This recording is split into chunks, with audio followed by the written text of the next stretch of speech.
ಅಷ್ಟು ಬಿಂದಾಸಾಗಿ ಅವರಲ್ಲಿ ವಿಡಿಯೋ ಕಾಲಲ್ಲಿ ಮಾತನಾಡ್ತಾರೆ, ಕೂತ್ಕೊಂಡು ಸಿಗರೇಟ್ ಸೇರ್ತಾರೆ ಅಂತಂದರೆ ಜೈಲಧಿಕಾರಿಗಳ ಗಮನಕ್ಕೆ ಬರದೇ ಆಗಲ್ಲ. ಹಾಗಾಗಿ ದರ್ಶನ್ಗೆ ಜೈಲನ್ನೇ ರೆಸಾರ್ಟ್ ಮಾಡಿ ಕೊಟ್ಟಿರತಕ್ಕಂಥ ಅಧಿಕಾರಿಗಳಿಗೆ ಈಗ ನಡುಕ ಶುರುವಾಗಿದೆ.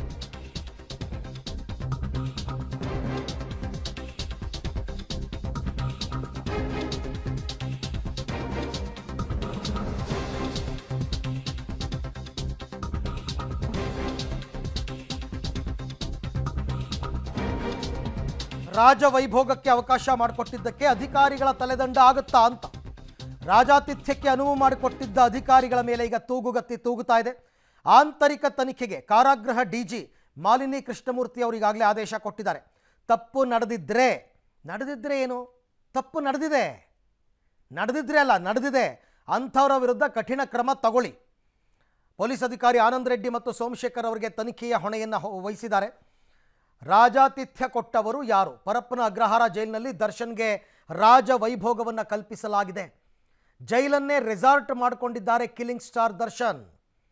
VVIP ಟ್ರೀಟ್ಮೆಂಟ್ ಕೊಟ್ಟ ಅಧಿಕಾರಿಗಳು ಮತ್ತು ಸಿಬ್ಬಂದಿಗೆ ಈಗ ನಡುಕ, ಅವರ ಮೇಲೆ ಈಗ ತೂಗುಗತ್ತಿ. 5 ಸ್ಟಾರ್ ವ್ಯವಸ್ಥೆ ಇದು, ಒಂದೆರಡಲ್ಲ 5 ಸ್ಟಾರ್ ವ್ಯವಸ್ಥೆ ಮಾಡಿಕೊಟ್ಟ ಜೈಲು ಸಿಬ್ಬಂದಿಯ ಪತ್ತೆಗೆ ಮುಂದಾಗಿದ್ದಾರೆ. ಆಂತರಿಕ ತನಿಖೆಗೆ ಕಾರಾಗೃಹಗಳ ಡಿಜಿ ಮಾಲಿನಿ ಕೃಷ್ಣಮೂರ್ತಿ ಅವರು ಆದೇಶವನ್ನು ಕೊಟ್ಟಿದ್ದಾರೆ. ರಾಜಾತಿಥ್ಯ ಮತ್ತು ರೌಡಿಗಳ ಜೊತೆ ಇರೋದಕ್ಕೆ ಬಿಟ್ಟಿದ್ಯಾರು ಅನ್ನೋ ತನಿಖೆಗೆ ಆದೇಶ. ಇದು ಒಂದು ತಪ್ಪು. ಆ ಕುಳ್ಳಾಸೀನಾ, ವಿಲ್ಸನ್ ಗಾರ್ಡನ್, ನಾಗ ಇವ್ರ ಜೊತೆ ದರ್ಶನ್ ಇರೋದಕ್ಕೆ ಬಿಟ್ಟಿದ್ಯಾರು? ಹಾಗಾಗಿ IGP BV ಆನಂದ್ ರೆಡ್ಡಿ, ಸೋಮಶೇಖರ್ ನೇತೃತ್ವದಲ್ಲಿ ತನಿಖೆಯ ಬಳಿಕ ವರದಿಯಲ್ಲಿ ಉಲ್ಲೇಖಿಸುವ ಅಧಿಕಾರಿಗಳ ತಲೆದಂಡ ಫಿಕ್ಸ್ ಅಂತ ಹೇಳಲಾಗ್ತಾ ಇದೆ. ಫೈನ್, ಆಂತರಿಕ ತನಿಖೆಯನ್ನು ಮಾಡ್ತಾರಂತೆ. ಬಟ್ ಏನು ಕೆಲಸದಿಂದ ವಜಾ ಮಾಡಿಬಿಡ್ತಾರಾ? ಏನಿಲ್ಲ, ಒಂದು ಇಂಟರ್ನಲ್ ಎನ್ಕ್ವೈರಿ, ಡಿಪಾರ್ಟ್ಮೆಂಟಲ್ ಎನ್ಕ್ವೈರಿ ಆಗುತ್ತೆ. ಅಲ್ಲಿ ತನಕ 1-2-3 ಜನರನ್ನು ಸಸ್ಪೆಂಡ್ ಮಾಡ್ಬೋದು. ಅಬ್ಬಬ್ಬ ಅಂದರೆ ಈ ಬಗ್ಗೆ ಕೂಡ ಮತ್ತಷ್ಟು ಮಾಹಿತಿ ನನ್ನ ಕೊಲ್ಲಿಗ್ ಉಮೇಶ್ ಅವರಿಂದ ಪಡ್ಕೊಳ್ಳೋಣ. ಉಮೇಶ್, 15 ದಿನಗಳಲ್ಲಿ ತನಿಖೆ ನಡೆಸಿ ವರದಿ ಕೊಡಿ ಅಂತ, ಇದೇನು ಮೊದಲನೇ ಕೇಸ್ ಅಲ್ವಾ ಉಮೇಶ್? ಈ ಥರ VVIP ಟ್ರೀಟ್ಮೆಂಟನ್ನು ಜೈಲಲ್ಲಿ ಕೊಟ್ಟಿರ್ತಕ್ಕಂಥದ್ದು. ಈ ಹಿಂದೆ ಆ ಥರ ತಪ್ಪು ಮಾಡಿದವರಿಗೆ ಯಾರ್ಯಾರಿಗೆ ಏನೇನು ಶಿಕ್ಷೆ ಆಗಿದೆ, ಈಗ ಇವ್ರಿಗೆ ಏನಾಗುತ್ತೆ, ಇದನ್ನೆಲ್ಲ ನಂಬೇಕಾ ಅಂತ?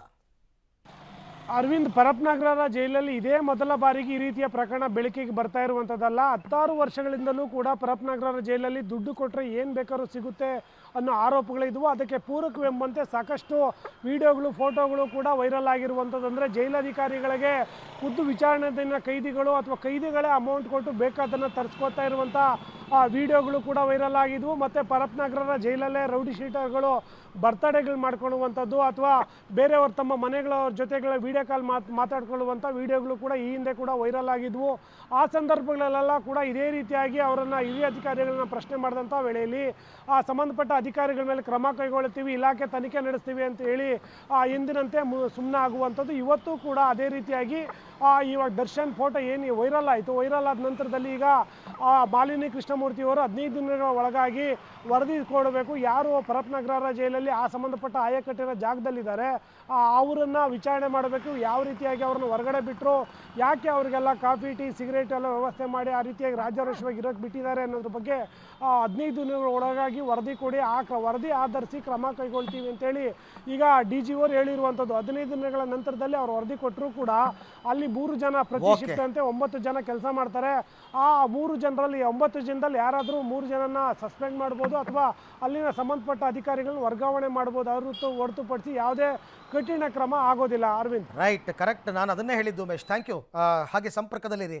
ಏನಂದರೆ ಯಾವ ಶಿಕ್ಷೆನೂ ಆಗಲ್ಲ ಜೈಲಧಿಕಾರಿಗಳಿಗೆ ಮತ್ತು ಸಿಬ್ಬಂದಿಗಳಿಗೆ. ಸ್ವಲ್ಪ ದಿನ ಸಸ್ಪೆನ್ಷನಲ್ಲಿ ಇಟ್ಟಿರ್ತಾರೆ, ಆಮೇಲೆ ಸಸ್ಪೆನ್ಷನ್ ರಿವೋಕ್ ಮಾಡ್ತಾರೆ ಅಷ್ಟೇ.